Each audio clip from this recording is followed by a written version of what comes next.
വിജോയ്, ഇതേ ചോദ്യം തന്നെയാണ്.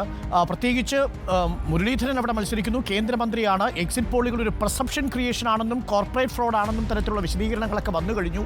ഇതൊരു കളമൊരുക്കലാണ്. തിരഞ്ഞെടുപ്പ് വോട്ടിംഗ് മെഷീനിലും വോട്ടെണ്ണൽ കേന്ദ്രത്തിലും അവസാന നിമിഷം വരെയും അട്ടിമറിക്കുള്ള സാധ്യതയുണ്ട് എന്നാണ് ഇന്ത്യ മുന്നണിയുടെ ആക്ഷേപം.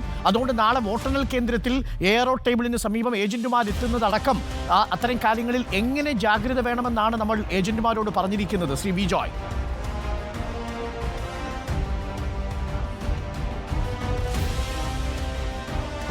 നമ്മൾ നടത്തിയ ഒരു പ്രവർത്തനത്തിൻ്റെ റിസൾട്ട് കിട്ടുന്നത് നാളെയാണ്. അപ്പോൾ ഓരോ സെക്ഷനിലും പ്രത്യേകം ചുമതലപ്പെടുത്തിയ പാർട്ടി നേതാക്കന്മാരുടെ നേതൃത്വത്തിൽ പ്രത്യേക സഖാക്കളാണ് അതിന് ചുമതലപ്പെടുത്തിയിട്ടുള്ളത്. ടേബിൾ വൈസ് ആളുകളെ ചുമതലപ്പെടുത്തിയിട്ടുണ്ട്, സഖാക്കളെ ചുമതലപ്പെടുത്തിയിട്ടുണ്ട്. അവർ ചെയ്യേണ്ടതായിട്ടുള്ള കൃത്യനിർവഹണത്തെ സംബന്ധിച്ചും അവരെ ബോധ്യപ്പെടുത്തിയിട്ടുണ്ട്.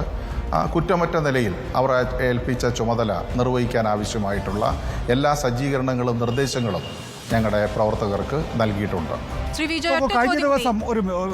കഴിഞ്ഞ ദിവസം നേരത്തെ ഡോക്ടർ അരുൺ ചൂണ്ടിക്കാണിച്ചതുപോലെ തന്നെ AICCയുടെ സംഘടനാ ജനറൽ സെക്രട്ടറിയായ KC വേണുഗോപാൽ കോൺഗ്രസ് നേതാക്കളുമായിട്ടുള്ള ചർച്ചയ്ക്ക് ശേഷം പുറത്തുവന്ന മാധ്യമങ്ങളോട് പറഞ്ഞത് പ്രധാനമന്ത്രി ഒരു യോഗത്തിൽ പറഞ്ഞത്രേ പെർസെപ്ഷൻ ക്രിയേറ്റ് ചെയ്താൽ മതി, ബാക്കി ഞാൻ നോക്കിക്കോളാമെന്നാണ്.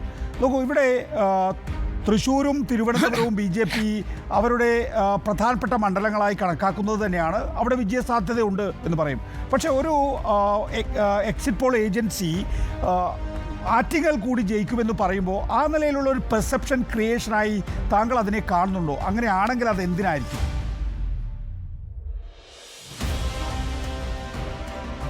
ആറ്റിങ്ങലിനെ സംബന്ധിച്ചിടത്തോളം അത് എന്തടിസ്ഥാനത്തിലാണ് പറഞ്ഞതെന്നറിയാൻ മേല.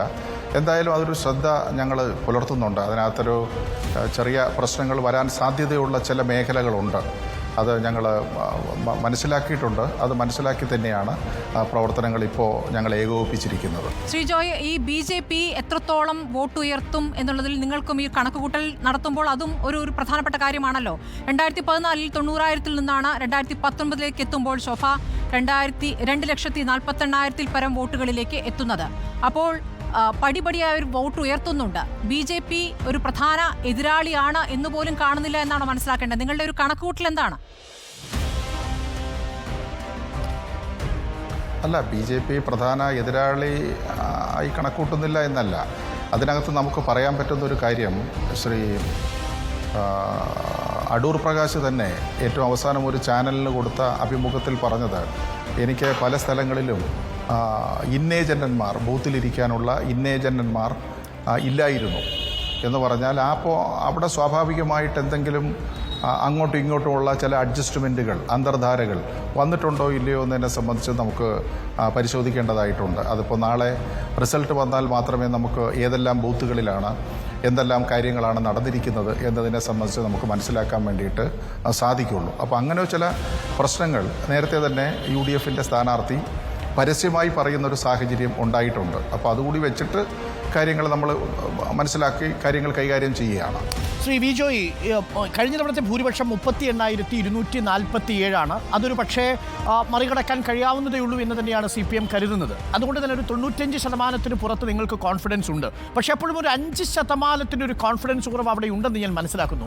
അങ്ങനെ ഏതെങ്കിലും കാരണവശാൽ അൺഫോർച്ചുനേറ്റായി നിർഭാഗ്യവശാൽ ആ 5% യാഥാർത്ഥ്യമാകുന്നതെങ്കിൽ താങ്കൾ എന്ത് കാരണമായിരിക്കും അവിടെ ചൂണ്ടിക്കാട്ടുക?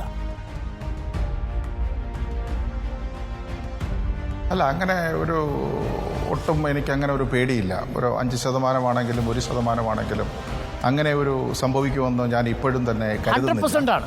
അത് അങ്ങനെ വരികയാണെങ്കിൽ ഞാൻ ഈ പറഞ്ഞ ചില 100% ഇനി ഒരു പക്ഷേ താങ്കൾ സൂചിപ്പിച്ചതുപോലെ അങ്ങനെ എന്തെങ്കിലും വരികയാണെങ്കിൽ സ്വാഭാവികമായി വന്നിട്ടുള്ള ചില അന്തർധാരകളാണ്. അതായത് കഴിഞ്ഞ പാർലമെൻറ്റ് തെരഞ്ഞെടുപ്പിൽ അടൂർ പ്രകാശിനെ ജയിപ്പിക്കുന്നതിന് വേണ്ടി നടത്തിയിട്ടുള്ള ചില പരിശ്രമങ്ങളുണ്ട്. ശോഭാ സുരേന്ദ്രനെ തോൽപ്പിക്കുന്നതിന് വേണ്ടി നടത്തിയിട്ടുള്ള ചില പരിശ്രമങ്ങളുണ്ട്.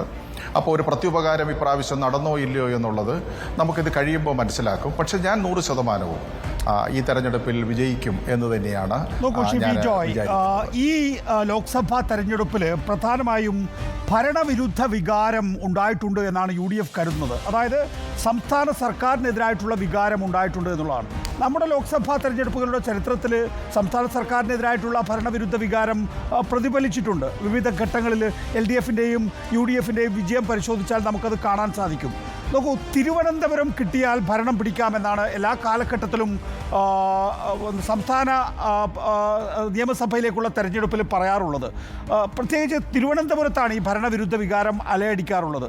നോക്കൂ, അവിടെ അങ്ങനെ ഒരു ഭരണവിരുദ്ധ വികാരമുണ്ട് എങ്കിൽ എത്ര സംഘടനാ ശക്തിയുള്ള പാർട്ടിയാണെങ്കിലും അതിനെ മറികടന്ന് പോകുന്നത് നമ്മൾ കണ്ടിട്ടുണ്ടല്ലോ. തിരുവനന്തപുരവും കൊല്ലവും ഒക്കെ തന്നെയും ആ നിലയിൽ ആശങ്ക വേണ്ട സമയമല്ലേ ഇത്? ഇല്ല, ഭരണവിരുദ്ധ വികാരത്തെ സംബന്ധിച്ച് ആദ്യം ചില സൂചനകൾ ഞങ്ങൾക്ക് ലഭിച്ചിരുന്നു. അത് ഈ പെൻഷൻ, സാമൂഹ്യക്ഷേമ പെൻഷൻ വാങ്ങുന്നവരുടെ ഇടയിൽ നിന്ന്, സാധാരണക്കാരായിട്ടുള്ള ആളുകളുടെ ഇടയിൽ നിന്ന് ചില സൂചനകൾ ലഭിച്ചിരുന്നു.